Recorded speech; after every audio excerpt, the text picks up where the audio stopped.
Bom, gente. Bom dia para todos. Bom dia. Jesus nos abençoe. Para nós é um momento de muita alegria estarmos de volta. Questione para o pessoal do chat se o som está chegando legal, por favor. Estarmos de volta para mais um estudo do Apocalipse. Hoje, estudo de número 74. Puxa vida, hein? Como que passa rápido, hein? Mas estamos indo com as bênçãos de Jesus. Apocalipse, que significa para todo revelação, não é? A palavra grega, o significado é revelação. Então nós estamos estudando o Apocalipse de João, que são cartas, mensagens do próprio Cristo a toda a humanidade. Nós estamos trabalhando no capítulo 3, a partir do versículo 14, que trata da 7ª carta, a carta endereçada à igreja de Laodiceia. Então nós vamos fazer a leitura dos primeiros versículos, quem quiser acompanhar. O texto diz assim, repetindo, capítulo 3, versículo 14. E ao anjo da igreja que está em Laodiceia escreve: Isto diz o Amém, a testemunha fiel e verdadeira, o princípio da criação de Deus. Agora, vamos lá. O Cristo dizendo: Eu sei as tuas obras, que nem és frio nem quente. Oxalá foras frio ou quente. Assim, porque és morno, e não és frio nem quente, vomitar-te-ei da minha boca. Como dizes, rico sou, e estou enriquecido, e de nada tenho falta. E não sabes que és um desgraçado, e miserável, e pobre, e cego, e nu. Aconselho-te que de mim compres ouro provado no fogo, para que te enriqueças, e vestidos brancos, para que te vistas, e não apareça a vergonha da tua nudez, e que unjas os teus olhos com colírio, para que vejas. Vamos ficar por aqui. Bom dia, Júlio. Bom dia, Beto. Bom dia, Denise, os amigos do chat. Vocês desculpem que a nossa chegada aqui ela é meio complexa. Nós trabalhamos na última semana basicamente com o versículo 15 e o 16, não é? O versículo 16, assim porque és morno e não és frio nem quente, vomitar-te-ei da minha boca. Nós gostaríamos rapidamente fazer um resumo de alguns tópicos que foram trabalhados, inclusive, nas semanas anteriores. A 7ª carta representa para nós a conquista a ser realizada em face aos 6 passos efetuados para consolidar a estrutura da nossa casa mental. Porque a 7ª carta é a última. O número 7, ele fala para nós da evolução setenária, da aspiral evolutiva. Depois a gente vai até fazer um estudo aqui trazendo o trabalho, a comprovação científica disso, citando até o Fibonacci, né? Isso não é invenção do Espiritismo. Isso é todo um processo que caracteriza a matemática da evolução em todos os sentidos, inclusive com relação às nossas conquistas íntimas. Então, as 7 notas musicais, os 7 dias da semana e tantos outros símbolos ou confirmações nos ajudam um pouco nesse processo do entendimento.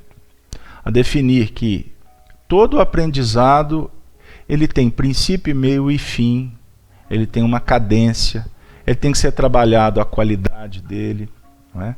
Ele tem que ser trabalhado a intensidade, os projetos que envolvem a nossa relação com o mundo, o que tem a ver a nossa relação com o divino.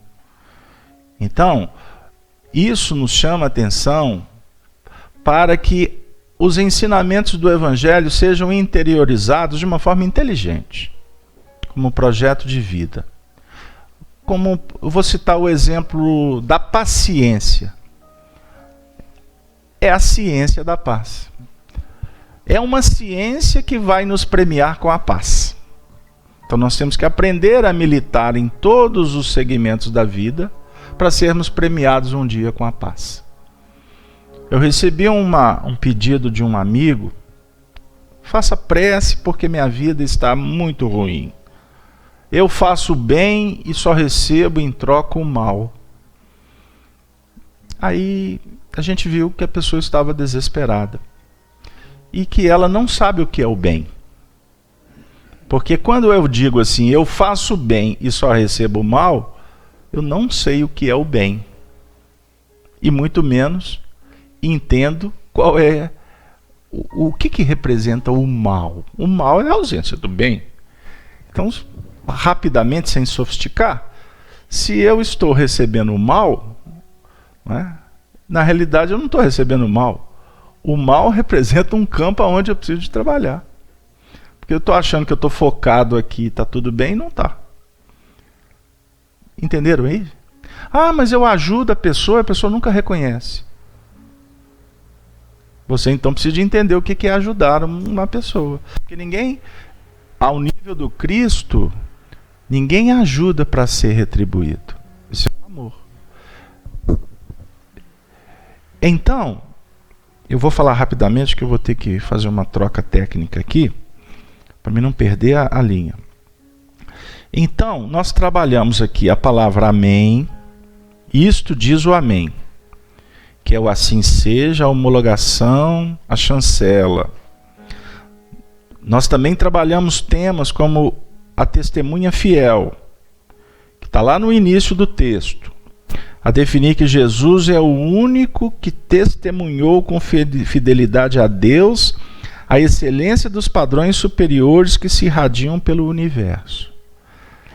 Então Jesus é o que testemunhou com fidelidade.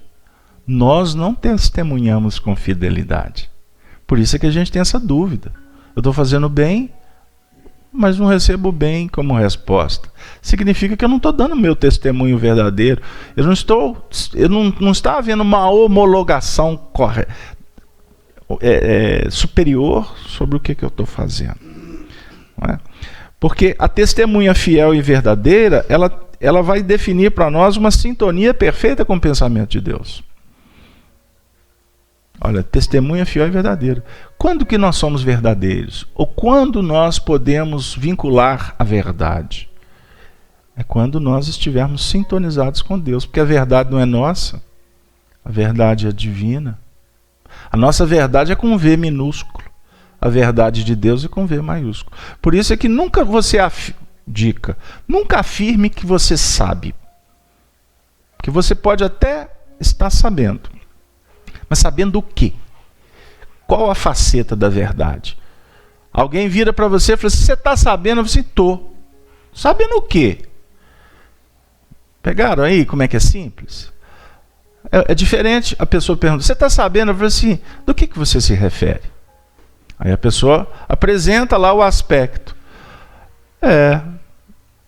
Eu tive até essa informação, mas eu também tenho uma outra informação. Se for o caso, você falar, porque costuma você só ter que ouvir. Porque se você colocar o outro lado da verdade, você pode criar um problema.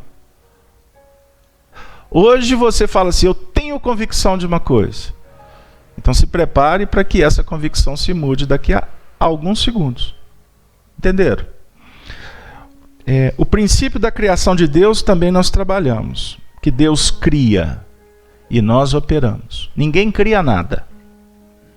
Só Deus. Eu fiz isso. Bom, você fez. Mas você não criou. Não, eu criei sim. A ideia foi criação minha. Papo furado. Você pegou ela de algum lugar. Pode ter sido um espírito. Pode ter sido... Você pegou isso de algum lugar. Porque a criação genuína é divina.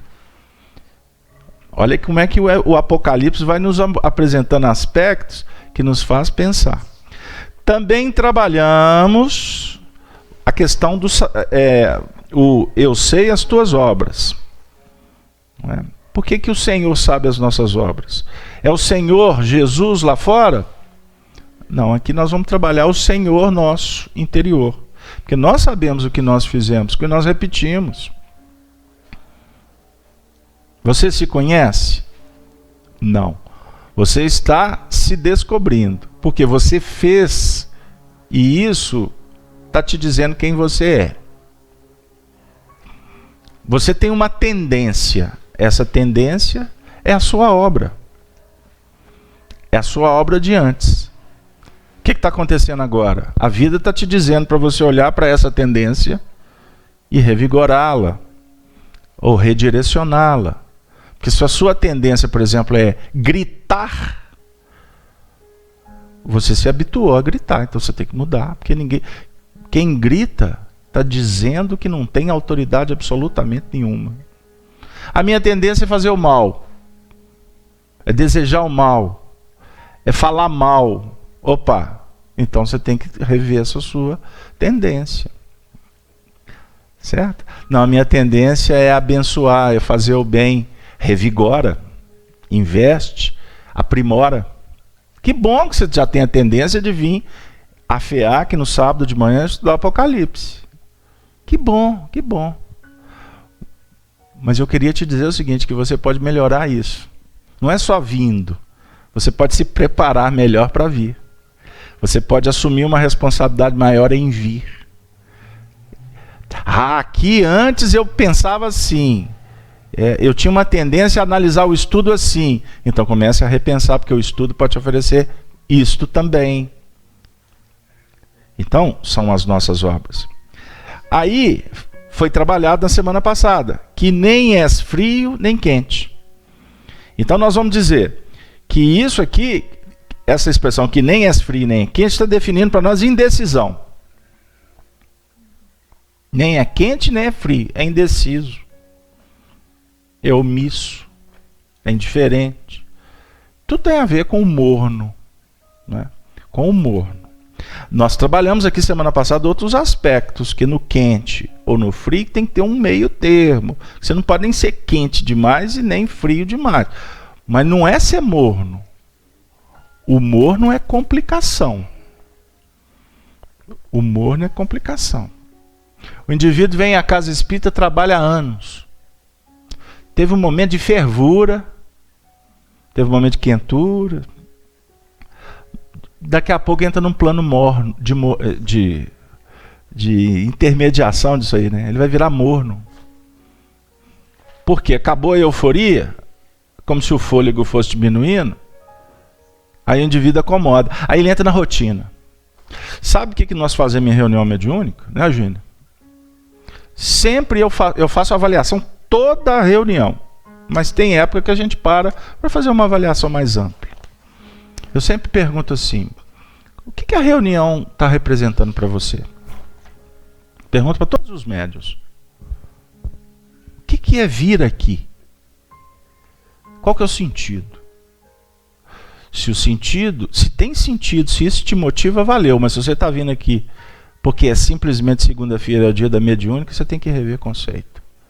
Porque senão daqui a pouco você está criando problema para você mesmo. e daqui a pouco a consequência disso pode ser até um afastamento da tarefa. Você tem que entender por que você está fazendo. Você tem que verificar o sentido do que você está fazendo, para que você invista sempre na motivação. Agora, a questão do humor não é complicada. Na sociedade, nós estamos sendo convidados para uma quentura danada, não é? Diante de tantas questões aí. Mas nós podemos ficar morno, não podemos? Alienando. Não quer saber disso, não. Não, peraí. Por que você não quer saber disso? Não, porque eu faço uma outra eleição agora de sintonia. Eu quero conversar um outro assunto. Tudo bem, cada um tem seu livre-arbítrio. Mas se você está deixando essa sintonia, tem uma justificativa realmente plausível? Será que você não está sendo omisso de tal forma que isso possa te trazer um problema? Vamos falar de um dos assuntos mais em voga na atualidade no Brasil: a corrupção. Não é? Eu comentei aqui quinta-feira, repito agora. O que está acontecendo nesse processo aí, né, que está deflagrado, principalmente o que a mídia está atuando mais, que são a atuação dos dirigentes, que durante séculos sabia-se que tinha corrupção, só que agora virou mídia. Tudo veio à tona. Na realidade, isso nos causa tanto desconforto que tem hora que você dá vontade de você falar assim: eu não vou assistir nada mais. Não é?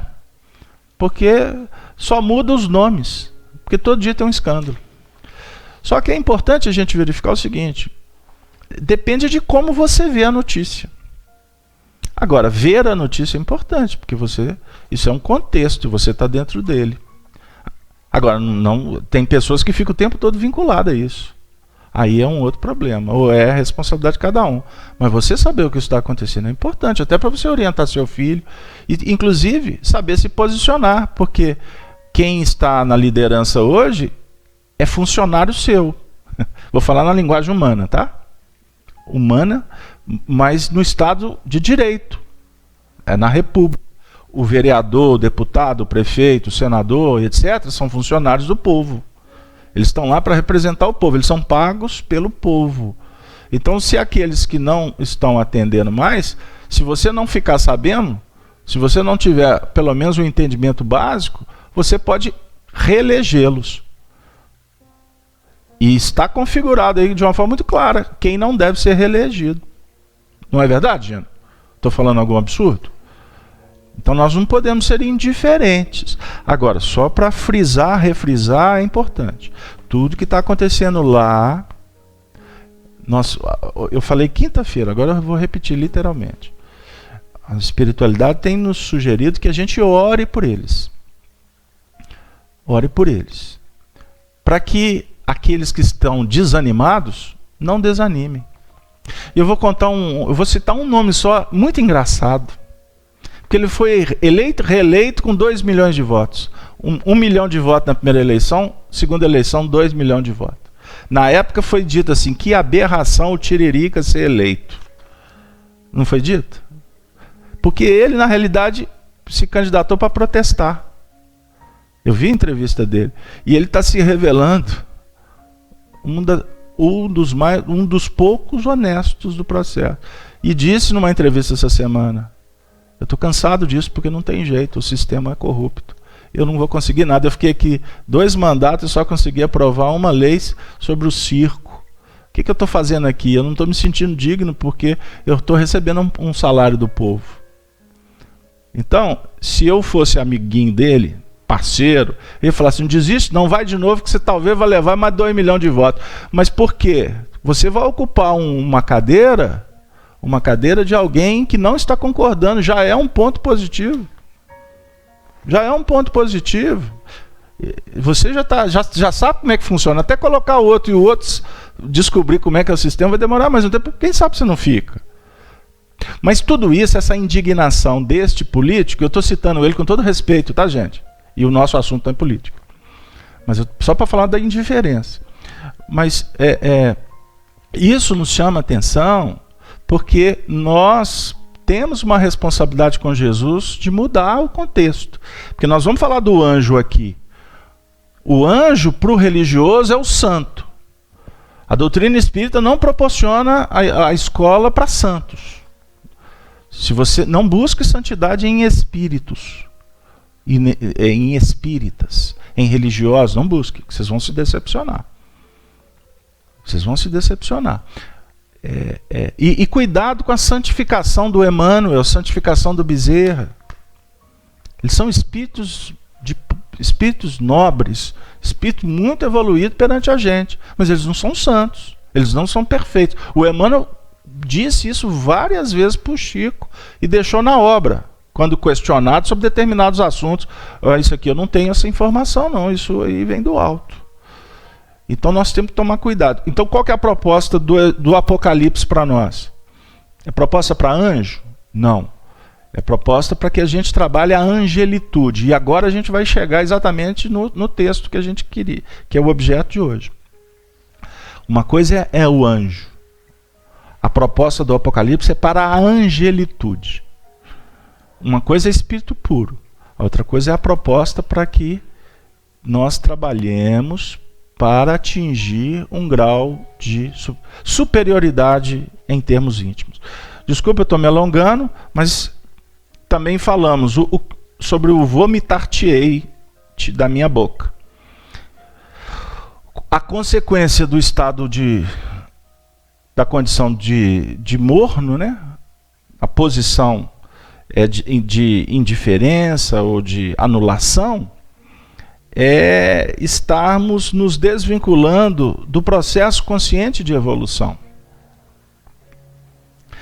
E se nós abrirmos mão do batismo do fogo, se nós abrirmos mão do trabalho, o que a vida vai trazer para nós? As dificuldades. Por isso é que a palavra vem, vomitar-te-ei. Lembra que a gente falando, né, Luiz, sobre o regurgitar? Quando o organismo expele, nós não vamos ser expelidos de um contexto, não. No seu sentido, como é que eu digo, só material. Embora aconteça. Se você começar a trabalhar de uma forma muito equivocada, daqui a pouco nós somos sempre convidados para retirar. Mas a ideia aqui é que o nosso espírito, ele vai pôr para fora, vai cansar. É alimentação indevida. É a alimentação que nos cansa.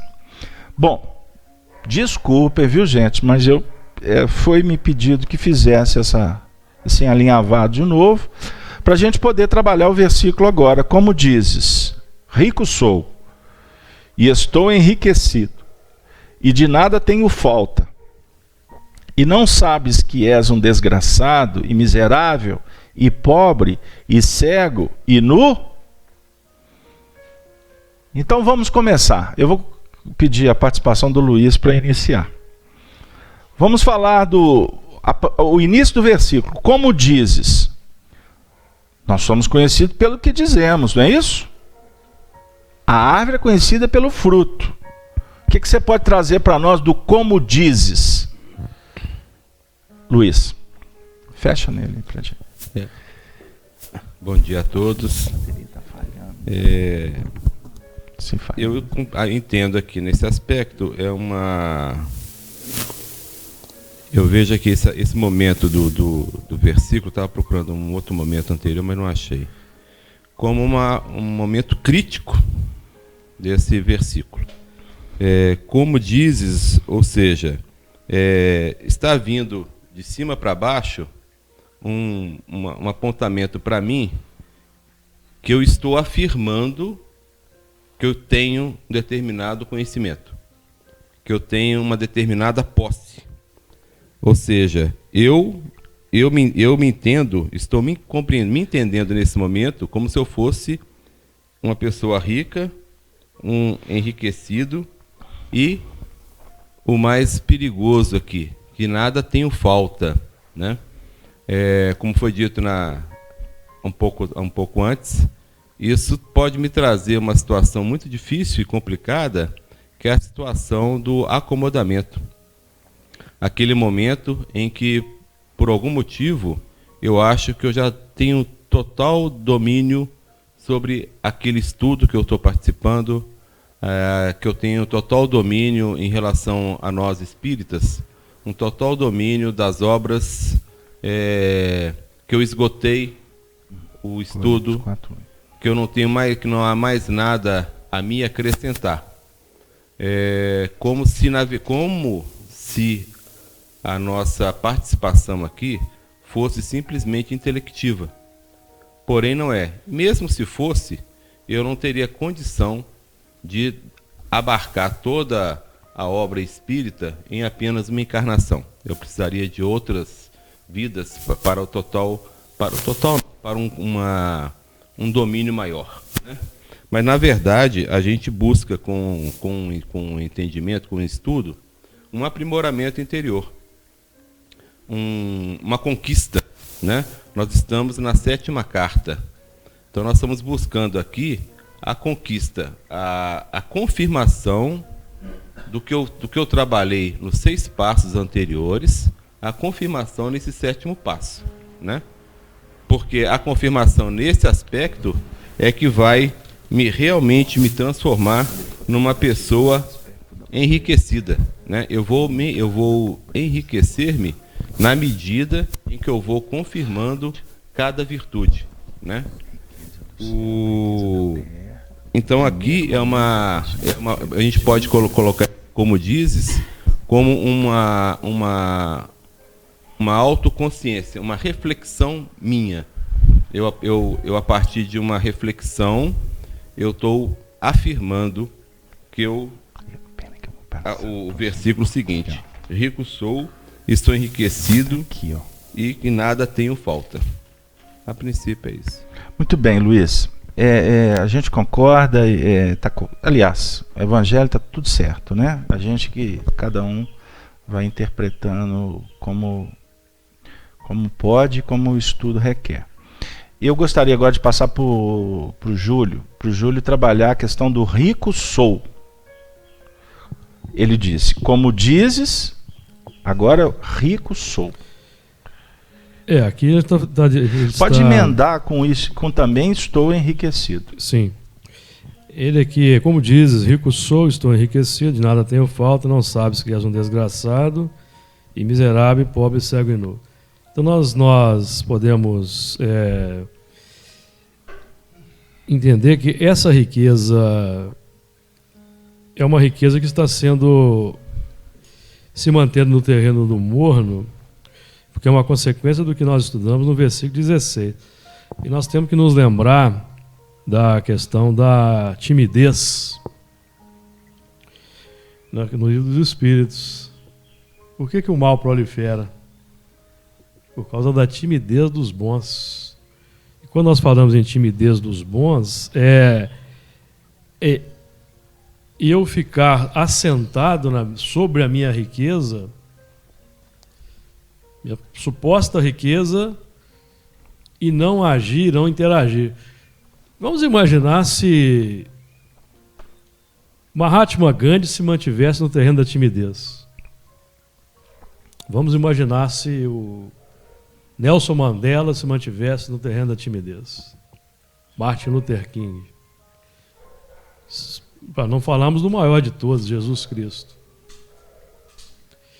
Então nós temos que ter uma atuação, essa riqueza, porque nós temos a riqueza do mundo, representa o esforço da evolução, da nossa evolução milenar. O valor intelectivo, o valor material, resulta desse esforço milenar. Isso tem que ser utilizado segundo os padrões morais. E quando eu me assento sobre a riqueza, eu me cristalizo.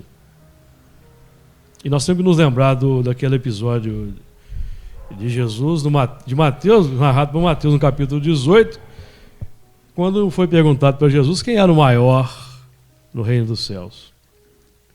O maior no reino dos céus é o menor de todos, é o que serve. E a riqueza do mundo, ela proporciona, essa riqueza que ele alardeia, rico sou, estou enriquecido, na verdade é uma cristalização mental. É uma cristalização mental. Um exemplo Um exemplo simples, a questão do ateísmo. Os negadores de que Deus existe. O ateu que diz que Deus não existe, o cientista que afirma que Deus não existe, ele faz uma afirmação sem provas. Onde está a comprovação? Onde está o experimento? Onde está a matemática que prova que Deus não existe? O experimento que pode ser repetido. Então é uma afirmativa. Então aí está a noção do desgraçado, da pobreza. Então, pobre dos valores morais, rico dos valores mundanos, dos valores materiais e, consequentemente, a carência, porque todos vamos desencarnar. Inclusive o ateu, inclusive o cético. O cético vai desencarnar, o ateu vai desencarnar. E no mundo espiritual, nós vamos lidar com a nossa riqueza verdadeira. Essa riqueza pode nos manter em condições difíceis no mundo espiritual. Então, temos que tomar cuidado, principalmente nós espíritas, que muitas vezes nós entramos num terreno tão grande de uma cristalização que nós começamos, por exemplo, a querer revisar Kardec, sendo que nós não estudamos Kardec a fundo ainda. Kardec tem pensamentos extraordinários que atestam a sua capacidade, a sua condição de um espírito além do seu tempo. Kardec tem pensamentos lá da época dele que se encaixam hoje na situação que nós estamos vivendo no Brasil, de desemprego, de descalabro, a questão da reeducação, da falta de educação, da arte de formar caracteres. Então, esse aqui é o trabalho que nós temos que desenvolver. O trabalho de transformar essa riqueza em valores a serem vistos pelo próximo de maneira interativa no mundo. De maneira que possa haver uma multiplicação de pães, que possa haver uma reprodução dos valores nobres do mundo, porque é o que temos carência. Temos visto que o materialismo não tem resolvido o problema do mundo, da miséria, da pobreza e tudo mais. Então, são aspectos importantes, porque todos temos recursos abundantes para operar no amor. Essa riqueza a ser posta em operação pelo amor ao próximo, e não no amor às coisas do mundo, no amor ao nosso próprio eu, não é? Porque quando eu digo rico sou, estou enriquecido, nada tenho falta, eu estou satisfeito com a minha autossuficiência. Então eu resvalo para o terreno da arrogância, que é um aspecto difícil de nós, complicado para nós, principalmente nós espíritas, né? O aspecto da arrogância e da prepotência. Pode falar. Só o que você falou, a gente pode lembrar o seguinte também, que essa afirmação, a gente deve sempre lembrar que nós, como sabemos das reencarnações, devemos lembrar o seguinte, esse enriquecimento meu hoje, ele está vindo para cobrir uma nudez anterior. Eu estou rico de alguma coisa hoje porque eu fui carente anteriormente. E que eu aproveite essa riqueza para que realmente eu complemente uma dificuldade de uma vida anterior. Então, assim, isso aqui, quando eu afirmo isso, essa petulância é um total desconhecimento das reencarnações, e esse enriquecimento é uma oportunidade que eu estou recebendo da misericórdia divina. Eu atendi um caso há pouco tempo de um companheiro muito querido. É um indivíduo de muitas posses. Para mim ele é milionário, né? Dentro da minha visão. Milionário depende do indivíduo, qual que é a noção de valor que ele tem, né? Mas para mim ele é milionário materialmente falando. E ele me fez uma pergunta assim, num momento um momento muito especial. Ele falou assim, olha, eu estou descobrindo na doutrina espírita o tamanho da minha responsabilidade. Porque não é fácil se administrar as posses. É muito difícil. Porque você tem que lidar com os desafios do mundo e que você tem que se posicionar, muitas vezes, tal qual o mundo exige, para que haja prosperidade. Em alguns momentos, né? Então, esse é um grande desafio. É um grande desafio. Aí, eu vou voltar no Tiririca. O Tiririca deu uma entrevista e falou assim: a primeira coisa que aconteceu com ele foi quando ele sentou lá e veio uma pessoa, fez uma proposta. Até essa semana, essa declaração. Fez uma proposta para corrompê-lo, para ter um acerto lá sobre o negócio de carro, utilizado pelos deputados e etc. Ele falou assim: amigo, você bateu na porta errada. Porque eu uso o meu carro. Eu não uso o carro do Estado. Porque eu acho que o que eu ganho é suficiente. Eu não preciso de pegar mais dinheiro enfim. E aí, vou levar para a abordagem desse companheiro, porque nós o tempo todo, independente do lugar que você estiver, você estará sendo convidado a dar um testemunho verdadeiro, que vai definir se você vai investir na riqueza da terra ou na riqueza dos céus. O assunto, ele é para nós inteligível, ele é simples, né? Ele é bem tranquilo, mas na prática, e o Júlio sabe que o meu compromisso sempre é puxar da filosofia para a prática, para ficar claro para todo mundo em todos os níveis possíveis de interesse, porque estudar o Apocalipse, ele tem que ter esta representatividade. Ele tem que ter essa importância para nós, em termos práticos. Na hora que eu estiver conversando com meu filho, na hora que eu estiver tratando com uma pessoa que me faz uma proposta indecorosa. Não é? Eu vi até um companheiro comentando essa semana um fato, e por sinal é na minha área de trabalho, eu sou corretor de seguro. Eu lido com prestação de serviço. E a gente, muitas vezes, nessa prestação de serviço, a gente se vê em situações que elas podem sugerir que você faça algum ajuste para você se beneficiar. Tanto do prestador quanto daquele que está recebendo a prestação de serviço. Então, é complexo você optar. Porque tem hora que você tem que abrir mão. Há pouco tempo eu pus um companheiro para correr no bom sentido. Porque ele me veio com uma proposta indecorosa que aí fora é comum. Eu disse assim: amigão, você bateu na porta errada. Eu não sou nenhum tiririca não, mas eu sou pior que o tiririca, assim, né?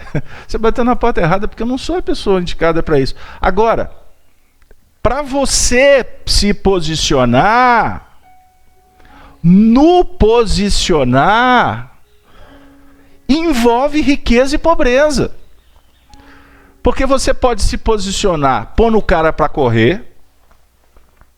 Ah, que isso!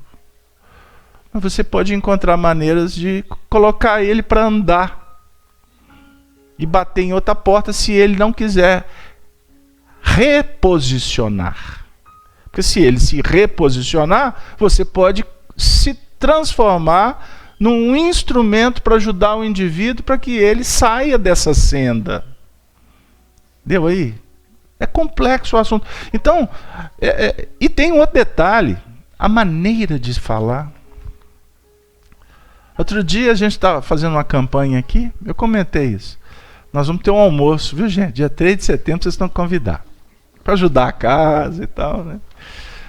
Aí um companheiro da casa foi, com a maior da boa intenção, pegou o convite e falou para o outro assim: você tem que vender para ajudar a casa.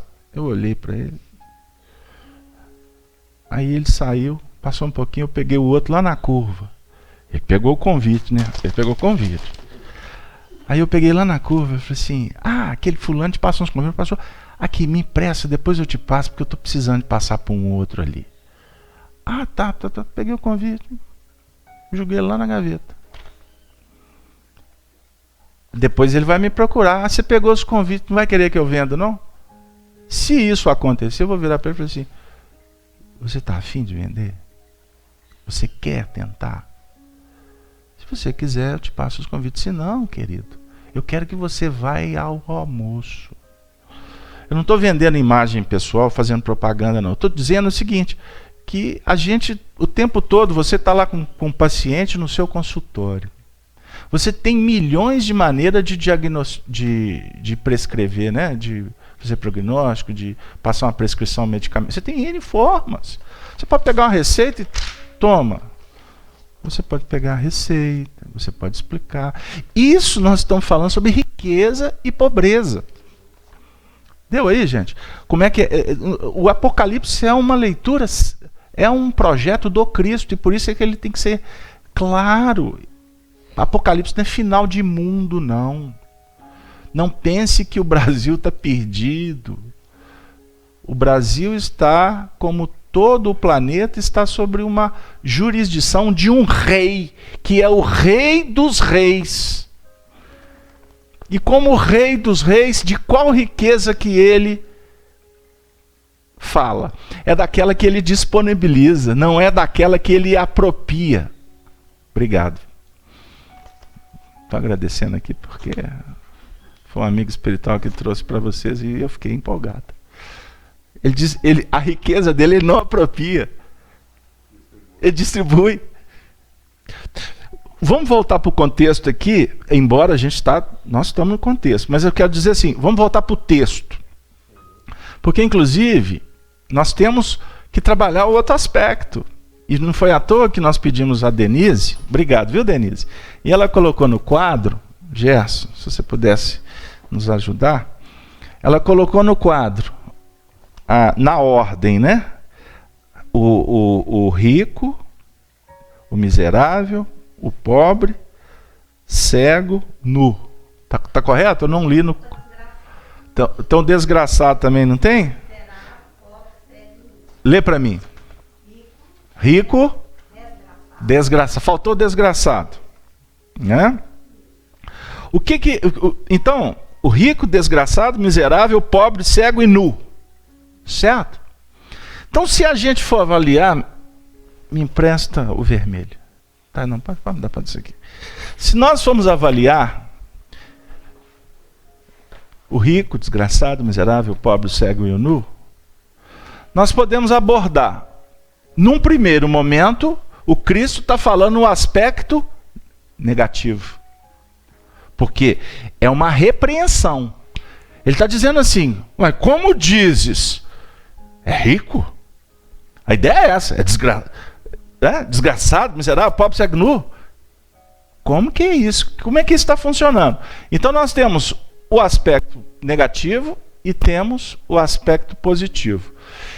Nesse contexto eu vou falar sobre o aspecto negativo, que é essa polaridade que vai nos envolver no mundo. E aqui nós podemos colocar essa polaridade como a vinculação no céu. Símbolos, tá, gente? Porque não tem céu e inferno, não. A definir o seguinte, vamos refletir nas bases aqui propostas pelo texto. Quando nós falamos que estamos enriquecidos e que nada temos falta, nós estamos nos apresentando no plano da autossuficiência. Não foi essa coletânea que você pegou do Honório? Arrogância. Aí eu uso a palavra arrogância, eu lembro de uma frase que ela buzina na minha memória a vida toda. Um dia eu escutei alguém que afirmara: toda arrogância um dia será castigada. Presunção. A autossuficiência, ela é complexa porque ela nos vincula à vaidade. Nós podemos trabalhar no mundo com boas intenções e equivocadamente. Nós podemos trabalhar no mundo com boa vontade sobre a luz do Evangelho. Sobre a luz do Evangelho, nós estaremos sempre diante desses dois aspectos, riqueza do céu e riqueza da terra. Quando a gente fala em riqueza do céu, a base de todo o processo vitorioso inicia pela simplicidade. Se a gente quiser referência didática para entender evolução, nós temos uma história que é suficiente. É a trajetória de Jesus. Ele foi anunciado pelos profetas.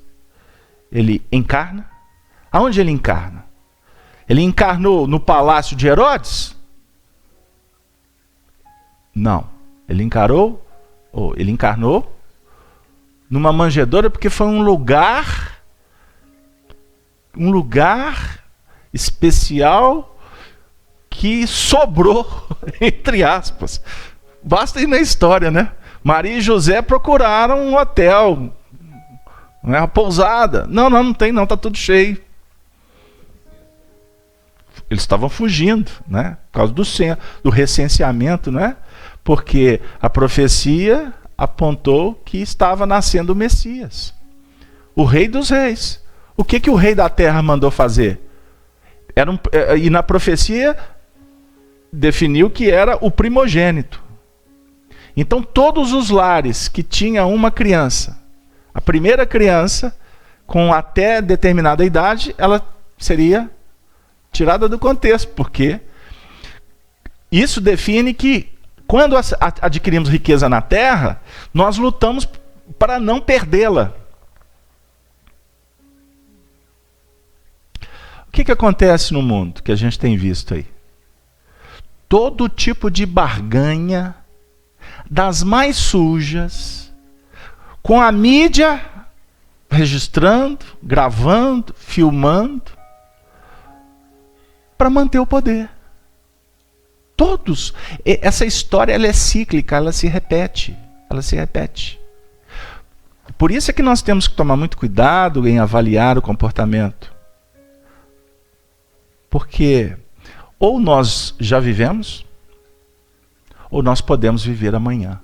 E a gente não sabe qual será o nosso comportamento quando atingir um cargo. Pegaram lá? E isso fazem lá em cima e costuma acontecer aqui na casa espírita. Tem pessoas que se aproximam do trabalho para ficar assim com alguém. E depois que estabelece uma acomodação, não quer perder o privilégio. Aí trabalha, faz a tarefa em cima de um interesse mundano. Isso é importante a gente pensar. Então, Jesus nasceu no contexto de uma manjedoura, simplicidade. E ele viveu, e todo o processo que a gente pode trazer aqui em outros momentos, para simbolizar que ele chegou no ápice de afirmar: o Filho do Homem não tem uma pedra para recostar a sua cabeça. Ô Júlio, o desgraçado aqui para nós define a falta da graça. E o que é a graça? A graça seria aquela ação da misericórdia divina, nos favorecendo com componentes, com recursos que nós ainda não merecemos, mas que, pela humildade apresentada, pela simplicidade apresentada, pelo arrependimento, nos abrimos para cobrir a multidão dos pecados por uma ação edificante no mundo. Então, todas as oportunidades que nós temos na nossa vida diária, como abrirmos uma porta, como atendemos um telefone, como atendemos a campainha, como lidamos com o empregado, como lidamos com o filho, como lidamos com a esposa, como nós observamos essa movimentação política na televisão, são oportunidades de nós movimentarmos valores nobres que vão confirmar a graça. Porque nós estamos vivendo na Terra situações de desajuste em função da lei de causa e efeito. Mas nós não temos que pagar Nós ouvimos muito isso às vezes no movimento espírita. Fulano renasceu para pagar. Isso não existe em doutrina espírita. Paga quem se assenta na sua riqueza, no seu orgulho, sua vaidade, na sua prepotência, não se abre à humildade para agir no bem. E quando nós falamos em agir no bem, não é atuar como super-homem ou como Batman, em ações megalomaníacas. É nas ações simples do dia a dia. Eu estou dirigindo meu carro. Como eu estou dirigindo meu carro? Agora tem a Mulher Maravilha também. Tem a Mulher Maravilha. Tá machista. É. Como eu estou dirigindo meu carro? Como eu transito com meu carro na via pública?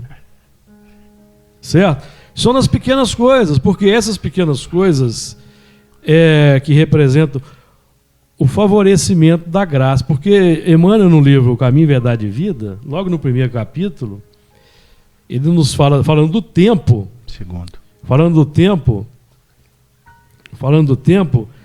ele vai nos dizer lá que todo o conjunto de circunstâncias, de acontecimentos, de situações, são nos disponibilizados por Deus para uma atuação edificante no mundo. Constituindo a criação universal patrimônio comum, é razoável que todos gozem as possibilidades da vida. Contudo, de modo geral, a criatura não medita na harmonia das circunstâncias que se ajustam na Terra, em favor de aperfeiçoamento espiritual. Porque nós estamos vendo os descalabros, as complicações, mas isso é para o nosso crescimento espiritual. Para que eu não faça igual. Se eu estou transitando com o meu carro e eu tomei uma multa, depois não vou dar um jeitinho de tirar essa multa. Por exemplo, que eu vou estar me igualando. Então é sofrer na carne. Sofremos na carne a nossa cota. Porque, por exemplo, o miserável é aquele que acumula só para si. Enquanto que Jesus nos aponta a distribuição. Então, nós vamos aprender no próximo versículo que nós temos que comprar o ouro provado no fogo. Então, que Jesus oferece. Então, nós também temos que passar pelo fogo da refundição dos nossos valores. As paixões têm que se tornar virtudes. A avareza tem que se tornar prodigalidade. A prepotência tem que se virar humildade. Porque humildade é atributo de Deus no reino do eu. Então, se eu não tenho humildade no coração, eu não tenho Deus no meu coração.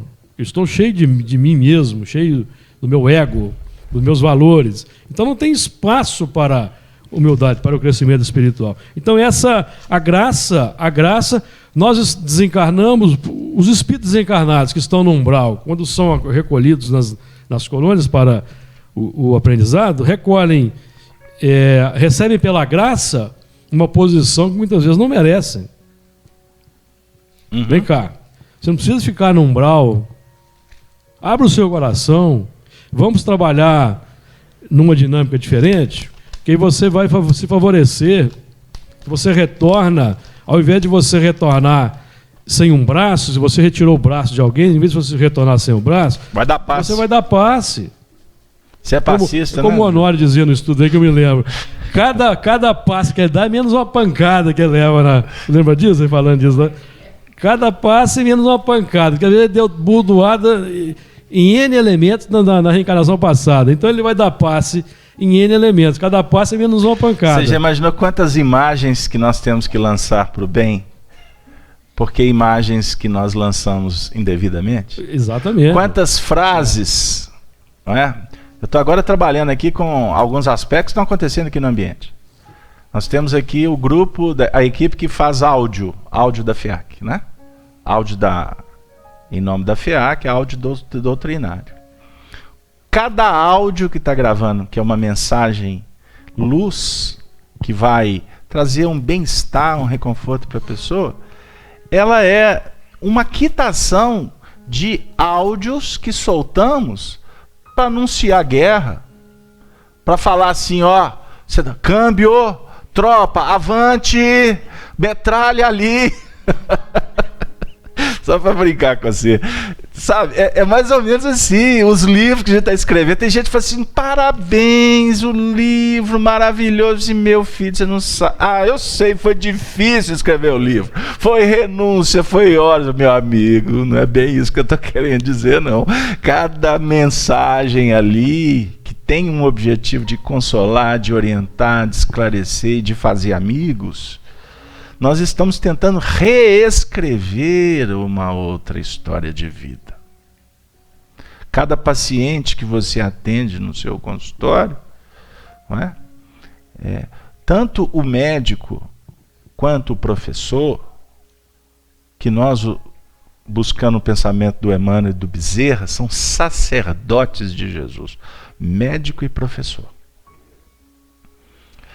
Existem outros sacerdotes, mas eles falam do médico e do professor. Deve ter uma razão. Não são espíritos. Quem está trabalhando não são espíritos de ponta. Você já imagina cada braço, cada sutura, cada cirurgia, cada quisto que você vai tirar, é um quisto que você colocou naquele paciente? Não. Um quisto que você colocou na vida. Agora, de 300 que você atende, esse é o seu desafio. O evangelizador, ele atende lá, o Honório falava muito isso. Ele faz a evangelização lá, 15 anos na casa espírita. 15 anos. Ele está se preparando porque um dia ele vai ter que evangelizar aquele que ele tem compromisso. Não pensa que está fazendo trabalho de luz, não. Está ajudando, está contribuindo, está cuidando das criancinhas, mas está se preparando, porque uma hora vai vir o obsessor. Vai ser aquele que vai dar trabalho mesmo. Quando vem a crítica, nós fazemos, nosso trabalho é público. Quantas pessoas são beneficiadas? Mas existem aqueles que são adversários. Olha para o expositor, não quer nem saber o que ele está fazendo, o esforço. Já olha e fala assim, hipócrita. Ah lá, fala, mas não vive.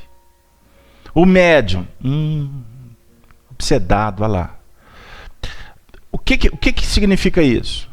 Que ele não está olhando para a riqueza que o trabalhador está investindo. Ele está com os olhos voltados para a miserabilidade do passado. Então, cuidado com a crítica feroz. O espírita que entra no sendal da crítica, ele está em treva.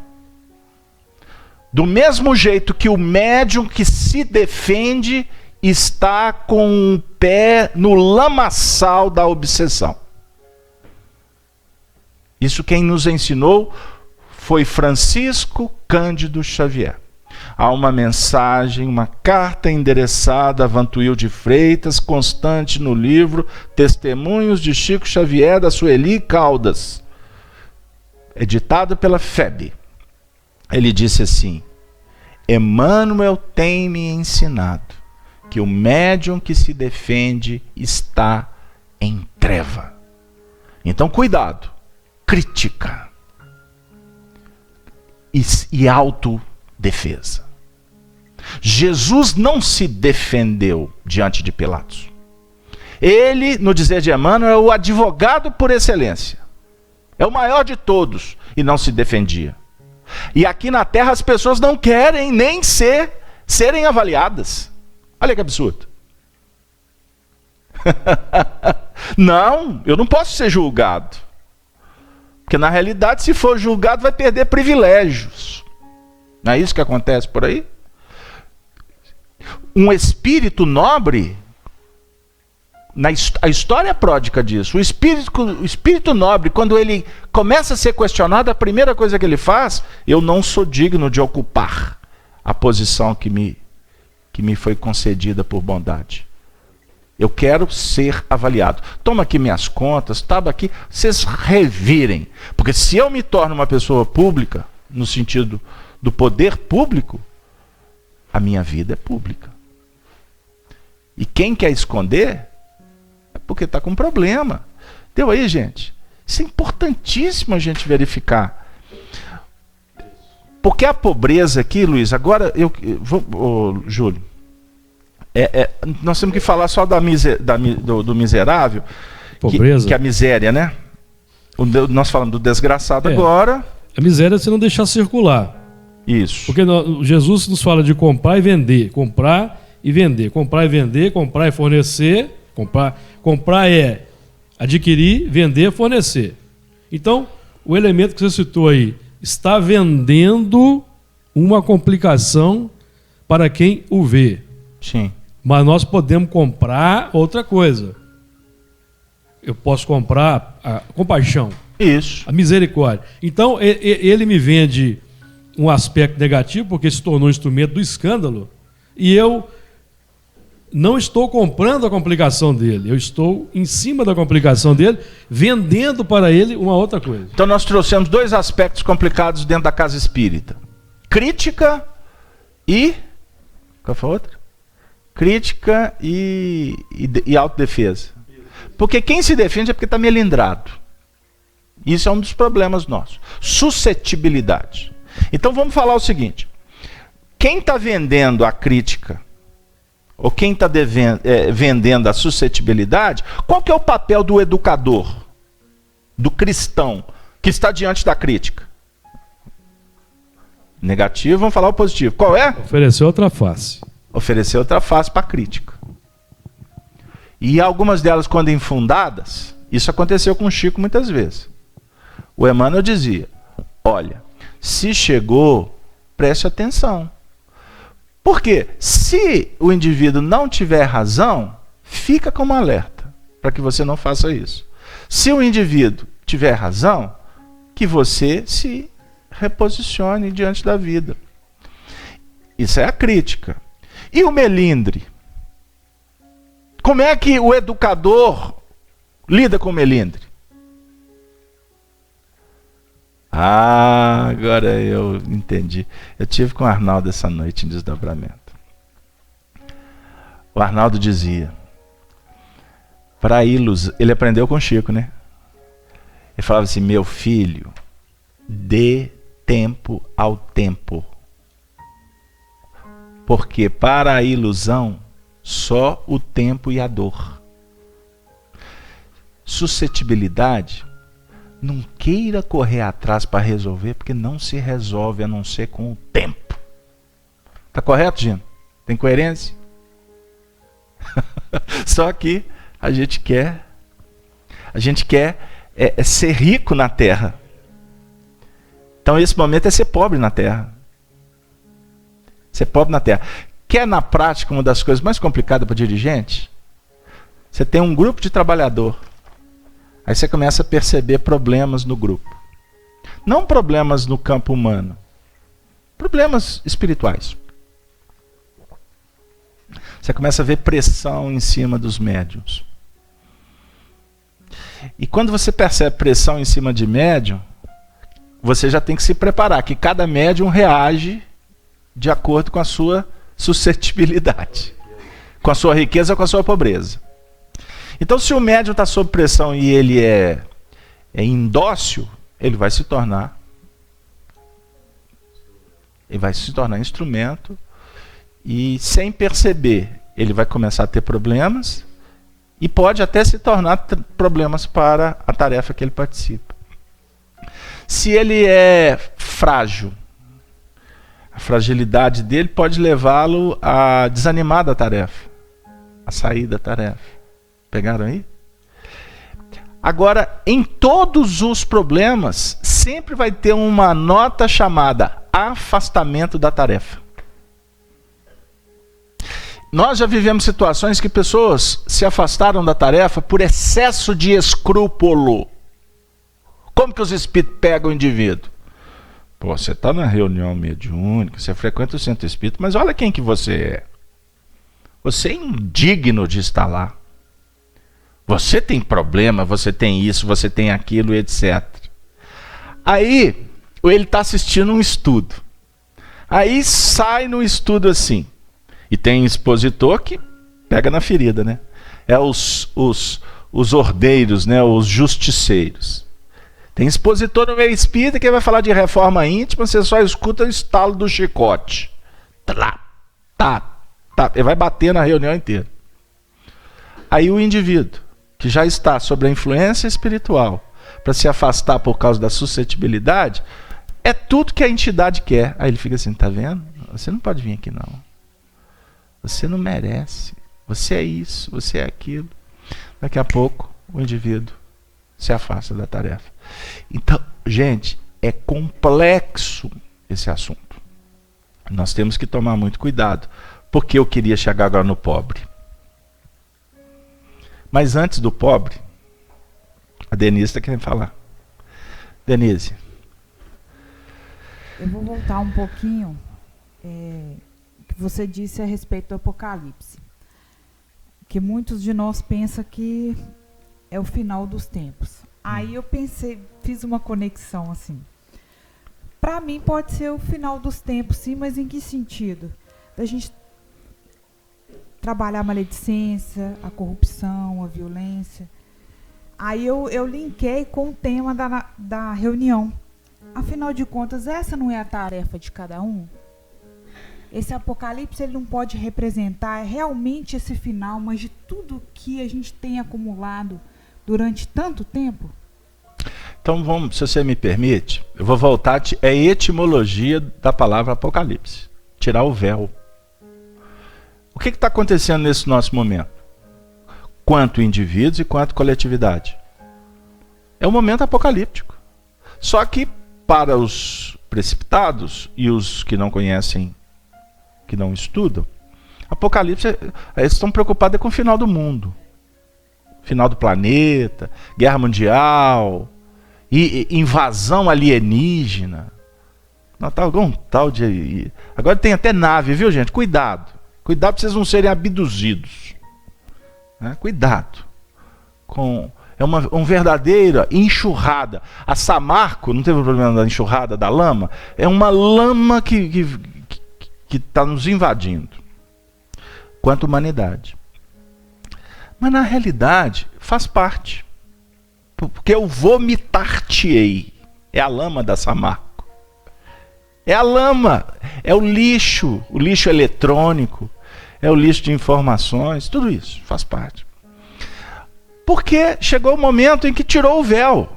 Imaginem um recipiente que tem um véu protegendo ali de uma série de coisas. Você tira o véu, você está expondo tudo que está dentro do recipiente. É o momento de tirar o tapete, porque debaixo do tapete tem sujeira.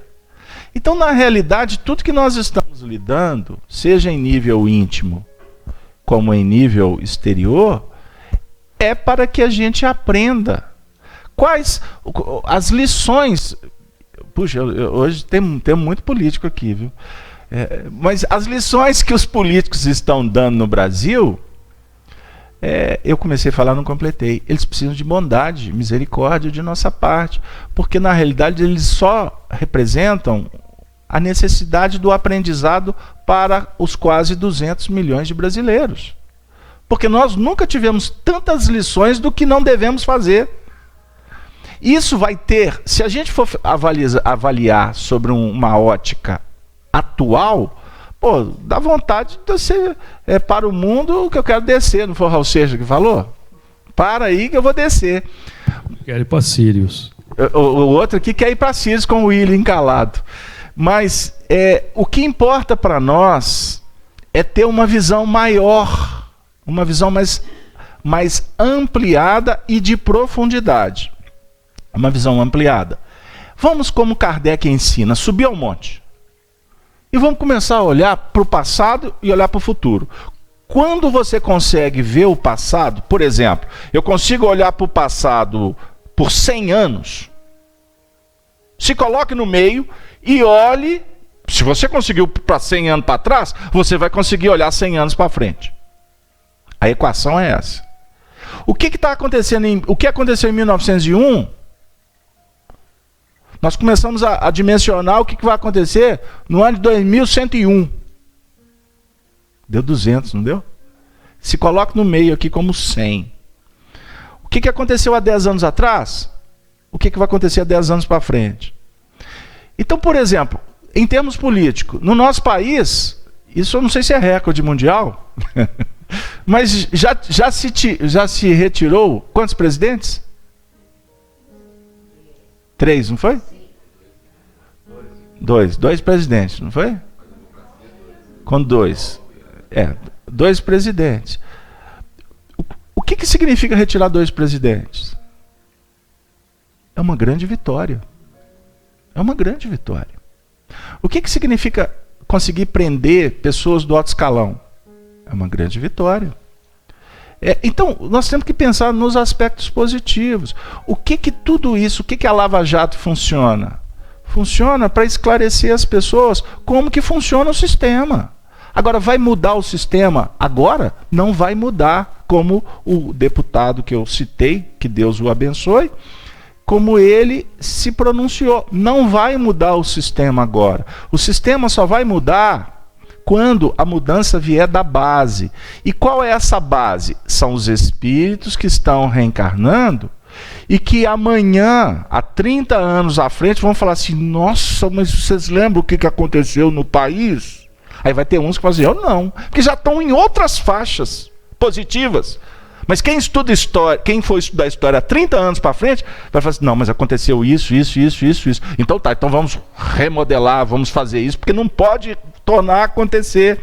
É assim que funciona.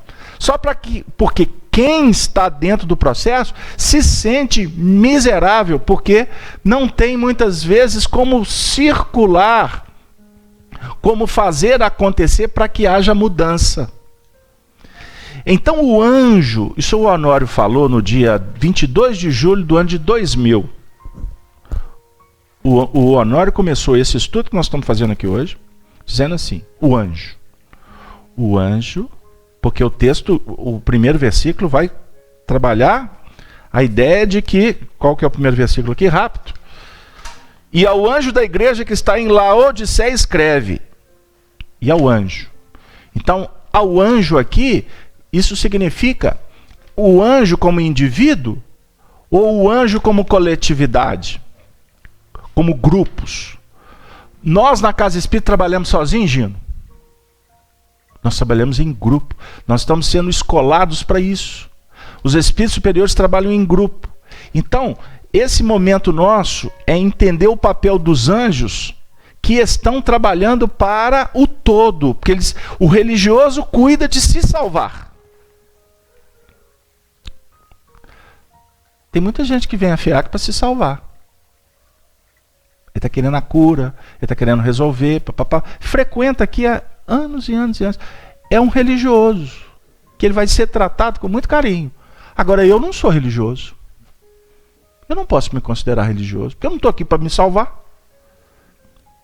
Eu estou aqui para trabalhar dentro de um processo dinâmico de angelitude, que é progresso comum. É o meu progresso, mas é o progresso de todos. Eu estou tentando só... Atrelado ao bem comum. Atrelado ao bem comum, porque quando eu fiquei uns tempos aqui cuidando de tanta coisa administrativa, informática, isso, tal, eu me desconectei da tarefa que eu confesso para vocês ser a menina dos meus olhos. É estar junto com quem está sofrendo. Eu me sensibilizo conversando com quem está sofrendo. Mas é aqui, tete a tete, não é com microfone, com câmera. É dando passe. É pegando o carro, ou o ônibus, ou a pé e indo lá para o hospital. Esta é a tarefa do cristão. As outras tarefas fazem parte de um todo. Porque a gente está contando a câmera, o microfone, toda essa estrutura, está contando para as pessoas, está falando para elas que o Apocalipse não é final do mundo, não é final dos tempos. O Apocalipse é tirar o véu para a gente entender quem somos e o que nós temos que fazer. Isso é esperança. Isso é caridade. A questão do pobre, não sei se deu, mas a questão do pobre, eu estou achando que ela vai voltar semana que vem. Porque o Honório, nessa reunião de 22 de julho, ele iniciou essa reunião trazendo uma passagem do Evangelho que eu vou me permitir aqui ler para vocês. Está no Evangelho de Mateus, no capítulo 11. Se tratando de João Batista. João Batista envia discípulos, os discípulos dele, de João, para visitarem Jesus.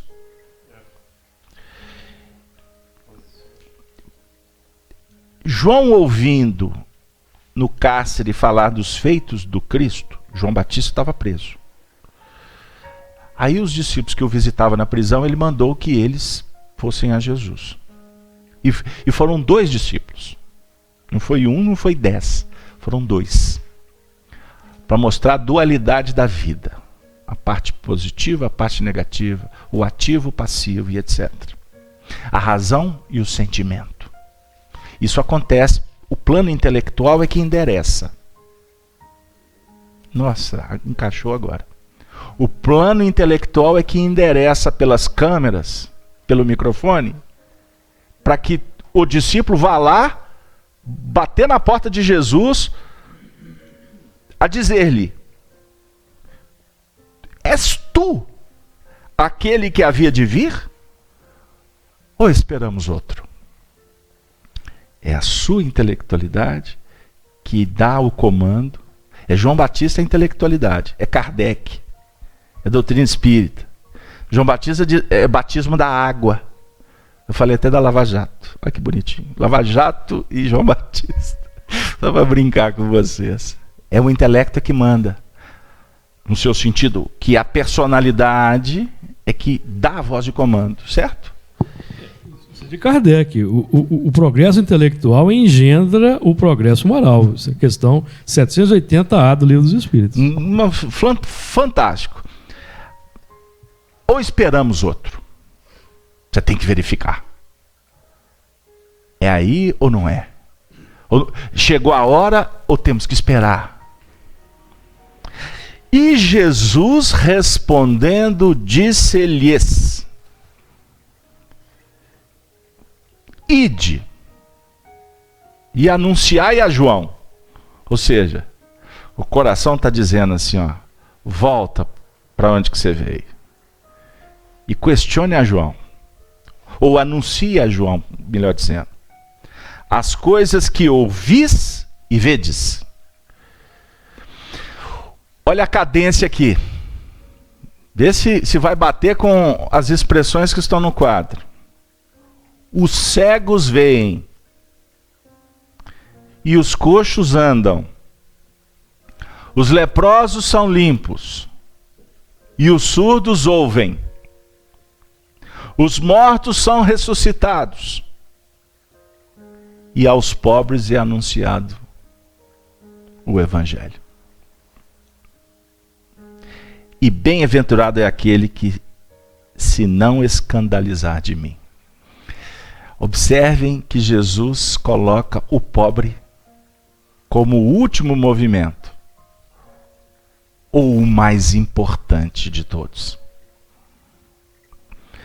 Porque para chegar na condição de entender a pobreza que ele está valorizando, bem-aventurados os simples, o Evangelho não é para os doutores, a religião pura e imaculada é cuidar dos pobres.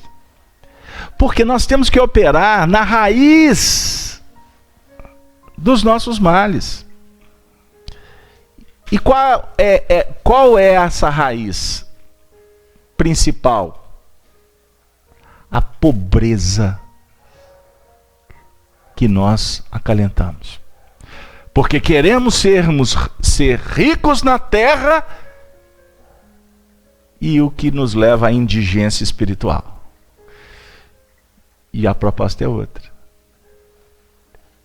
É ser pobre na terra e rico no céu.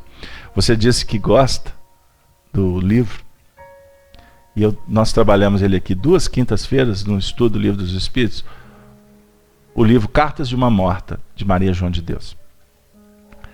Depoimentos, né? Cartas de uma Morta, Foi 2 reuniões muito, muito significativas, né? Mexeu muito com a gente, muitas emoções. E Maria João de Deus, num determinado trecho desse livro, ela diz assim para o filho, porque ela é a mãe que voltou do além para falar para o filho como foi a morte e como estava sendo a vida dela junto dos espíritos. Então, lá quase no final do livro, ela diz assim: meu filho, pois bem, lembre-se, você reencarnou para vencer os seus limites. Qualquer frase diferente dessa é desvio histórico que imputam, que divulgam por interesses que a gente não sabe de onde vem. Para mim, é interesse do lado de lá. Criar confusão. Você, meu filho, é uma alma endividada. Isso quem falou foi a mãe dele. Você recebeu um mandato mediúnico. Ser pobre. Primeira coisa que ela falou. Ser pobre. Olha a história do Chico. A avó dele tinha sido uma escrava.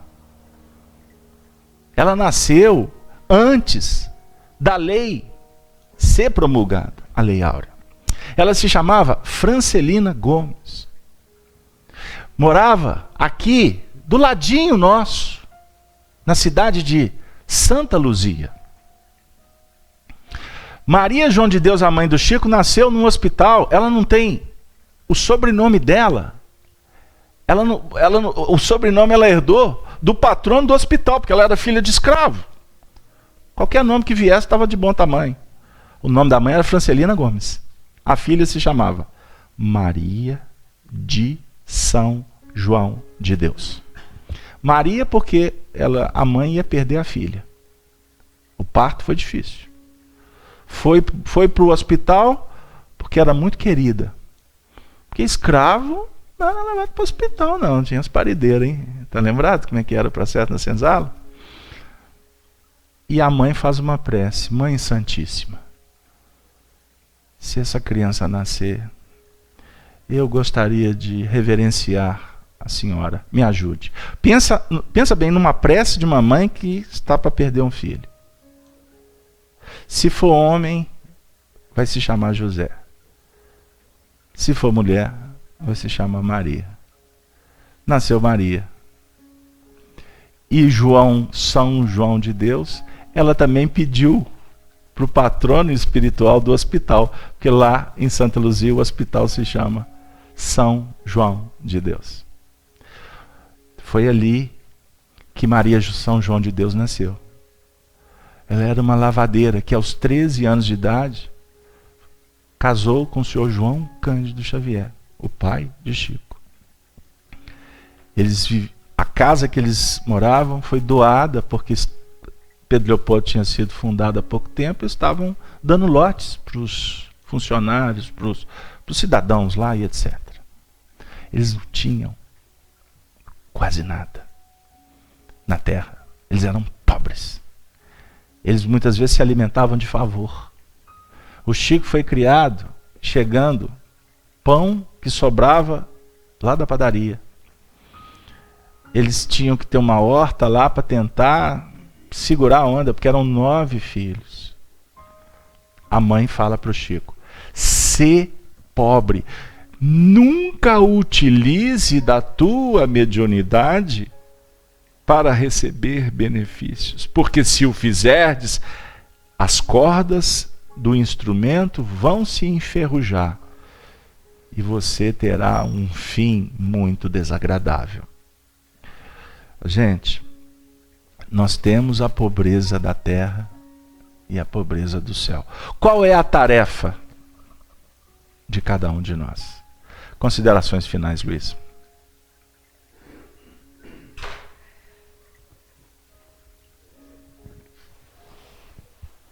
As considerações, eu queria, em vez de fazer umas considerações, é trazer uma passagem que está em Romanos 2,17. Porque no início do nosso estudo eu estou falando que eu sou rico, né? Estou afirmando. Então o Paulo traz um alerta aqui para a gente, rapidinho.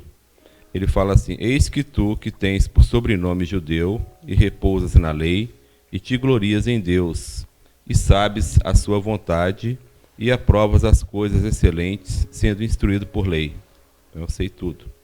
E confias que és guia, ou seja, eu tenho a autoconfiança, né? E confias que és guia dos cegos, luz dos que estão em trevas, instruidor dos nécios, mestre de crianças, que tens a forma da ciência e da verdade na lei. Tu, pois, que ensinas a outro, não te ensinas a ti mesmo? Tu que pregas que não se deve furtar, furtas? Tu que dizes que não se deve adulterar, adulteras? Tu que abominas os ídolos, cometes sacrilégio? Tu que te glorias na lei, desonras a Deus pela transgressão da lei? Então acho que é um alerta para nós, só para fechar o estudo de hoje. Muito bem. Júlio, palavras finais. Nós estamos aqui na Terra para ouvir e ver, né? Porque aos pobres é anunciado o Evangelho. Os pobres somos nós, pobres dos valores morais, pobres dos valores nobres. Aqueles valores nobres que nós aprendemos a ver em Emmanuel, em Chico, nas narrativas de André Luiz, da dinâmica da vida espiritual, a nobreza dos espíritos, sem pedantismo, sem presunção ou arrogância, porque o Apocalipse aqui, que é a revelação, revela a nossa intimidade, revela o trabalho a ser feito, e nós ainda vamos chegar lá na frente na descida da Nova Jerusalém. Então a dinâmica do mundo espiritual superior vai se instalar na Terra. Quando isso se instalar, nós estaremos preparados? Nós estamos fazendo o trabalho? Estamos crescendo? Estamos saneando a nossa pobreza? Ou nós vamos aguardar as reencarnações difíceis? Então fica para nós aí um alerta. Pois bem, gente. Como sempre, que pena. O tempo acabou para nós. Nós agradecemos a presença de todos vocês. Agradecemos os nossos companheiros do chat, da rede Amigo Espírita, os nossos amigos da FEAC Minas, aqueles que se interessarem, os vídeos anteriores estão disponíveis na FEAC Play. Eu vou fazer uma brincadeira com vocês. Temos os estudos deste e de outros programas no site feac.org.br e também disponíveis na rede, no site da Rede Amigo Espírita e na conta também do YouTube da Rede Amigo Espírita. Nós agradecemos pela oportunidade. Sempre o tempo vai ser pequeno, porque, como dizia o Chico, certa feita ele falou isso para o Arnaldo Rocha: Naldinho, falar do Espírito, o tempo é eterno. Então sempre haverá o que dizer, sempre teremos vontade de voltar. Eis o que acontece quando nós nos identificamos com o estudo, com o envolvimento vibracional que uma tarefa como essa enseja. Nós sabemos também que o nosso encontro, ele não se circunscreve apenas ao estudo intelectivo. Há aqui um projeto de fraternidade, de troca de experiências, mas acima de tudo de fortalecimento dos nossos laços de amizade, tanto entre encarnados, como também os espíritos que fazem parte também desta assembleia, sem contar os nossos amigos da internet, que já se tornam companheiros aí que de longa data, né? Porque nós temos trabalhadores, temos amigos na internet que acompanham todos os estudos que são feitos durante a semana. Então, isso para nós é motivo de muita alegria.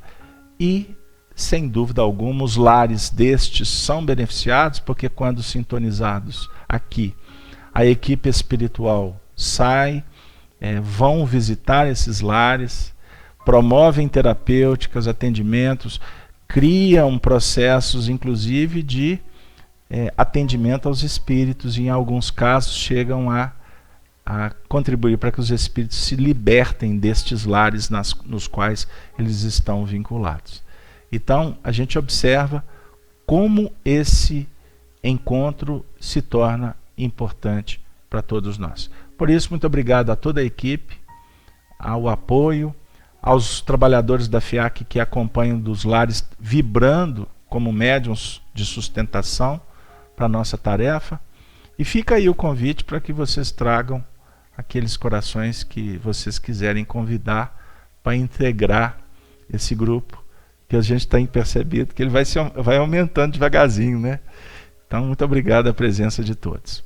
Mas o que vale para nós é que a gente possa sair todos dessa conexão em paz, fortalecidos para um final de semana com família, estudando, preparando para a semana que há de vir cheia de oportunidades para todos nós. Um bom sábado para todos. E a Denise quer falar alguma coisa sobre o chat, Denise? Agradecer. Eu só queria agradecer, apesar de não ter havido nenhuma participação, alguma pergunta, os nossos queridos amigos discutiram muito entre si. E isso é muito bom e enriquece também. Então, a todos agradecemos, Ana Cláudia, Wagner Medina, Aida, Vânia, Cleusa, Júlio, Nita, enfim, todos os nomes. Temos muitos participantes, então é impossível declinar todos os nomes. Mas a todos aqueles que estiveram mais presentes nos comentários, nós agradecemos. E para finalizar, nós vamos pedir ao nosso amigo Luiz para que faça a prece conclusiva para todos nós. Obrigado a todos.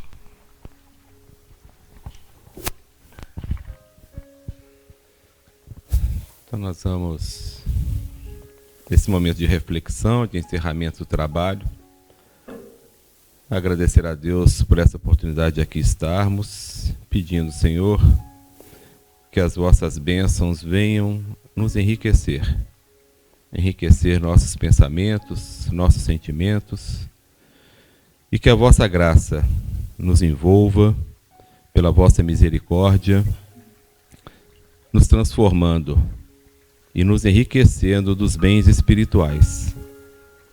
E que esse enriquecimento nos traga a luz para nossos olhos, que possamos ver finalmente o seu trabalho, possamos ver finalmente um novo caminho, e que os seus ensinamentos possam nos vestir da sua doutrina, servindo para nós como uma armadura, e que com essa armadura possamos enfrentar o nosso dia a dia, buscando colocar em prática tudo aquilo que já aprendemos. Pedimos que as vossas luzes de bênção, de paz, de misericórdia atinjam a todos nós, aos lares aqui representados, a toda a humanidade em conflito, que possam também receber as bênçãos dessa manhã agradável que nós tivemos. Sendo assim, ao terminarmos a nossa reunião do dia, mais uma vez, agradecemos, e que possamos sempre estar com as nossas mentes e corações voltados para Cristo. Que assim seja.